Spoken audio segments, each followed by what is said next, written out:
Friends, welcome to D3 channel. இன்னைக்கு வந்து கருவாடு தொக்கு வந்து எப்படி பண்ணலான்னு பார்க்கலாம். அதுக்காக நான் எடுத்திருக்க கருவாடு வந்து கொடுவா துண்டு தாங்க எடுத்திருக்கேன். கொடுவா மீனோட துண்டு தான் வந்து இன்னைக்கு நம்ம வந்து தொக்கு பண்ண போகிறோம்.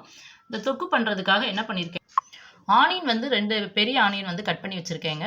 அதோட வந்து தக்காளி, ஒரு பெரிய தக்காளி வந்து கட் பண்ணி வச்சுருக்கேங்க. இப்போ கருவாடை வந்து நல்லா கழுவி எடுத்துக்கலாங்க. நல்லா வந்து ஒரு 2 or 3 டைம்ஸ் வந்து நல்லா வாஷ் பண்ணிடுங்க. ஏன்னா அதில் வந்து உப்பு வந்து அதிகமாக இருக்கும். ஸோ அதனால் நல்லா வாஷ் பண்ணி எடுத்துக்கலாம். இப்போ கருவாடை நல்லா கழுவியாச்சுங்க. கழுவிட்டு அதை வந்து என்ன பண்ணியிருக்கேன்னா, சின்ன சின்ன பீஸாக வந்து கட் பண்ணி எடுத்துருக்கேங்க. இப்போ ஒரு கடாயில் வந்து எண்ணெய் ஊற்றி வச்சுருக்கேங்க. எண்ணெய் காஞ்சோனையும் நம்ம ஆல்ரெடி கழுவி வச்சுருக்கோம்ல, அந்த கருவாடை போட்டு நல்லா வந்து வறுத்து எடுத்துக்கலாங்க. இது எண்ணெய் காஞ்சோனே போடுங்க, இல்லைன்னா அடியில் வந்து ஒட்டிட்டு வருங்க. ஸோ எண்ணெய் நல்லா காஞ்சோனே போடலாம். கருவாடை எல்லாத்தையும் போட்டாச்சுங்க. கருவாடை நல்லா வந்து எண்ணெயிலே நல்லா கருவாடை வந்து நம்ம பொரித்து எடுத்துடலாங்க. ஒரு 5 மினிட்ஸ் வந்து நல்லா இருக்கட்டும் ஸ்டவ்வில். கருவாடு வந்து நமக்கு ஒரு பாதி வேக்காடு வெந்தோடனே நம்ம வந்து இதை எடுத்துடலாங்க. அதை வந்து வேறு பிளேட்டுக்கு நம்ம வந்து ட்ரான்ஸ்ஃபர் பண்ணலாம். இப்போ அந்த எண்ணெயோட கொஞ்சம் எண்ணெய் ஊற்றிக்கலாங்க. ஊற்றி அதிலே வந்து நம்ம தாளிச்சிடலாம். இப்போ இதில் வந்து தாளிக்கிறதுக்கு வந்து நான் சோம்பு போடுறேங்க. இதில் சோம்பு கருவேப்பிலையும் போடுறேங்க. கருவேப்பிலை பொரிஞ்சிருச்சிங்க. நெக்ஸ்ட்டு வந்து நம்ம கட் பண்ணியிருக்க ஆனியன் போடலாங்க. இப்போ ஆனியன் போட்டாச்சு. ஆனியன் நல்லா வதக்கிக்கலாங்க.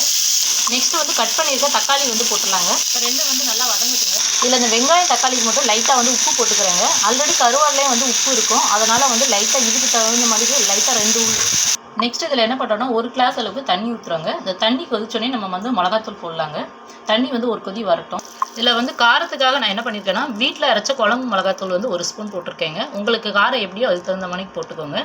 ஸோ இந்த ஸ்டேஜ்லேயே நம்ம என்ன பண்ணுறோன்னா, ஆல்ரெடி நம்ம வந்து கருவாடு வந்து எண்ணெயில் பொரிச்சு வச்சுருக்கோம் பார்த்துருக்கீங்களா, அந்த கருவாடையும் நம்ம இதில் போட்டுடலாங்க. இப்போ இந்த கருவாடை போட்டாச்சுங்க. இது எல்லாமே நல்லா வந்து வெந்து வரட்டுங்க. இதை வந்து அப்பப்போ வந்து நல்லா கிளறி விட்டுக்கிட்டே இருங்க. நம்ம ஊற்றின தண்ணியெல்லாம் நல்லா வற்றி வந்துருச்சிங்க. இன்னும் கொஞ்சம் நேரம் இருந்ததுன்னா நல்லா இதுவாகிடும். அதுக்கப்புறம் நம்ம வந்து என்ன செய்யலாம், கொஞ்சம் எண்ணெய் ஊற்றலாங்க. இப்போ நம்ம கருவாடு வந்து என்ன ஆகும்னா, அந்த தண்ணியிலே நல்லா கரைஞ்சி இருந்தால் தாங்க நல்லாயிருக்கும்.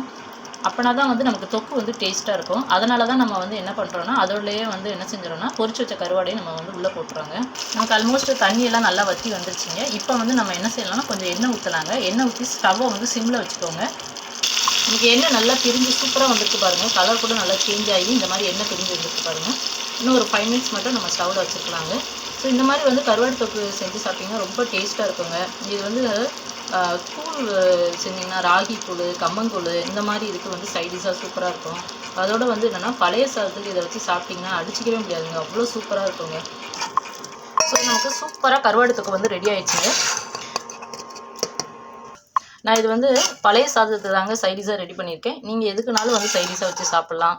சூப்பராக இருக்குங்க. இந்த மாதிரி நீங்களும் உங்கள் வீட்டில் வந்து ட்ரை பண்ணி பாருங்கள். நாங்கள் போடுற வீடியோலாம் உங்களுக்கு பிடிச்சிருந்தா லைக் பண்ணுங்கள், சப்ஸ்கிரைப் பண்ணுங்கள். அட் த சேம் டைம் உங்கள் ஃப்ரெண்ட்ஸ் அண்ட் ரிலேட்டிவ்க்கு ஷேர் பண்ணுங்கள். Thank you so much.